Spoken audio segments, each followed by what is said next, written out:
All right, why don't we get started? I'm Congressman Joaquin Castro. I'm very proud to represent my hometown of San Antonio in the U.S. House of Representatives. And today is an historic day. We have not seen a president decline his party's nomination since the late 1960s, I believe. And it should be said, first of all, today that Joe Biden will be recorded in history as one of America's most consequential presidents. He rescued a nation that was suffering from a once-in-a-century pandemic. He brought back an economy that was on the brink of collapse.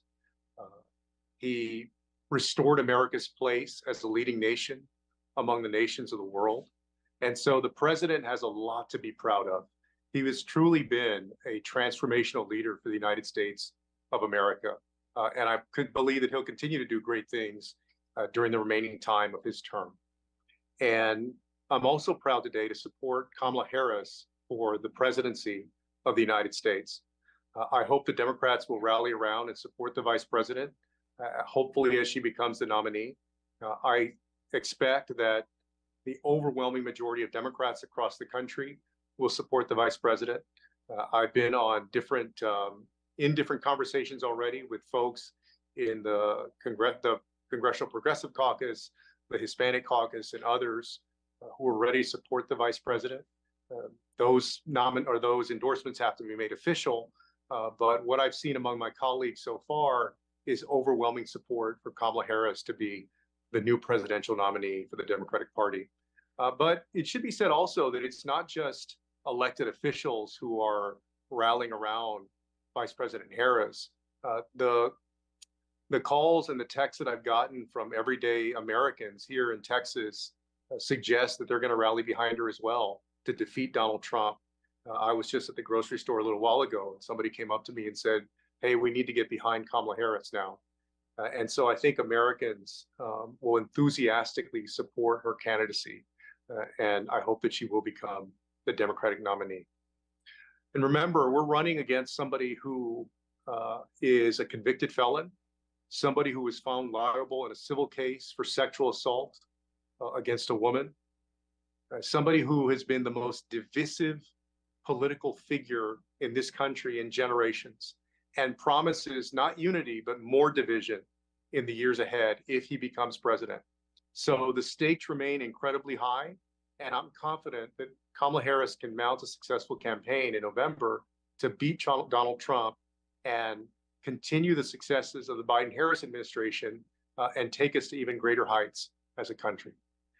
With that, y'all, I'm glad to take a few questions if y'all have them.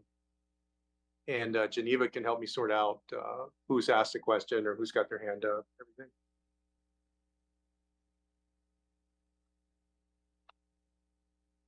All right, folks. We have the first question is from Lourdes Vasquez. Lourdes, it might take a second for you to get unmuted, but then go ahead and ask your question. Hello, can you hear me? Yep. Okay. My question is, Congressman Castro, do you feel that President Biden took a long time to make this decision? And how do you think that that will affect going forward with the presidential campaign for Vice President Kamala Harris?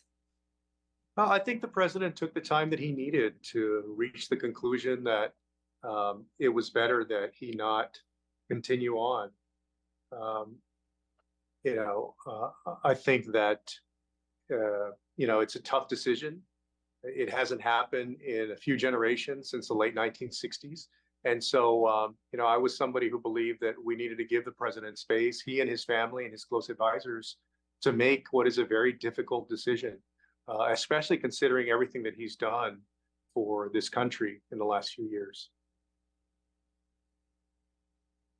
All right, next we're going to go to David Martin Davies with Texas Public Radio. Congressman Castro, Republicans are trying to frame the change in presidential nominees, if that becomes the case, with Kamala Harris becoming the nominee, that it is a move to the left, too far left for the mainstream. Can you react to that? Well, I think when you think about Kamala Harris, all you have to do is judge her on her record in partnership with Joe Biden over the last 3.5 years and look at what they've done. They've worked hand in hand to pass major legislation in this country bipartisan legislation. You know, a lot of Americans had gotten very cynical that Congress was so gridlocked that it couldn't do big things. But working with Joe Biden, Kamala Harris dispelled that idea.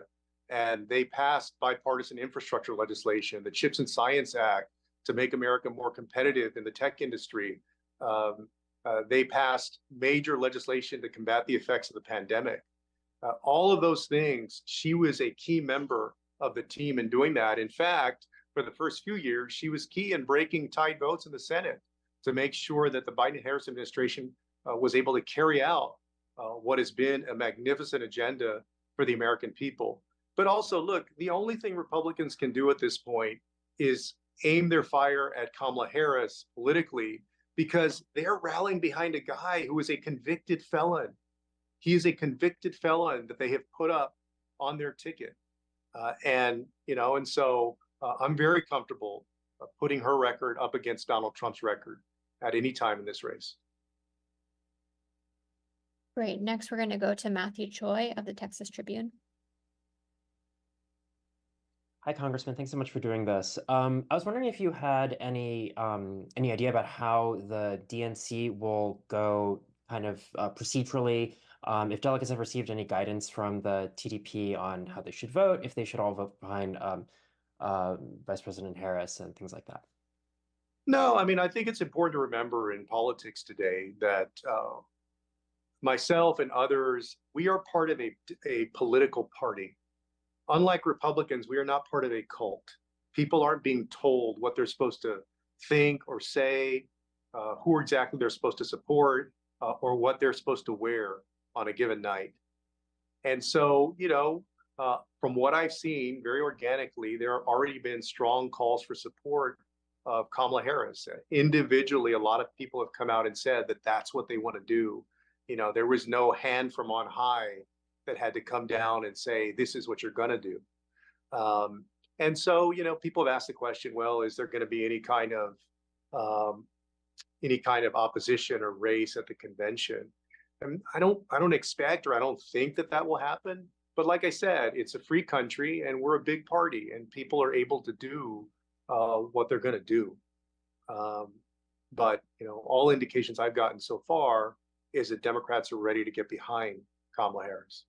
As for the procedure, of course, Matthew, you'll understand if I defer to the DNC on that.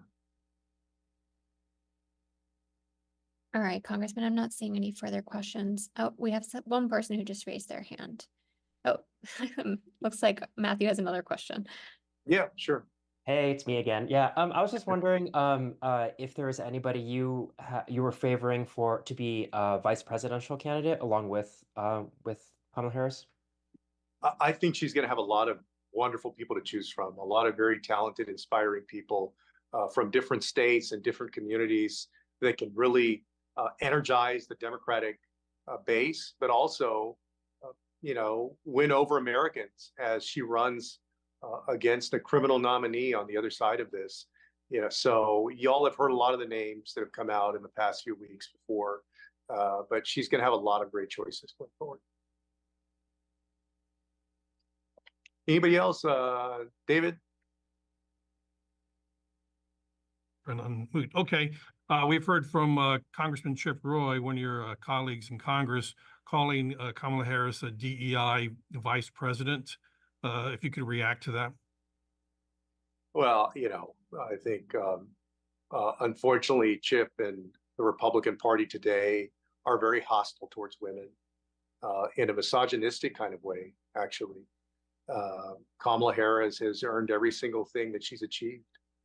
And her record has been an incredible one as a prosecutor, as an attorney general, as vice president. And so, again, I think they do that because they don't want to own up to the fact that they're getting behind a convicted criminal as their nominee.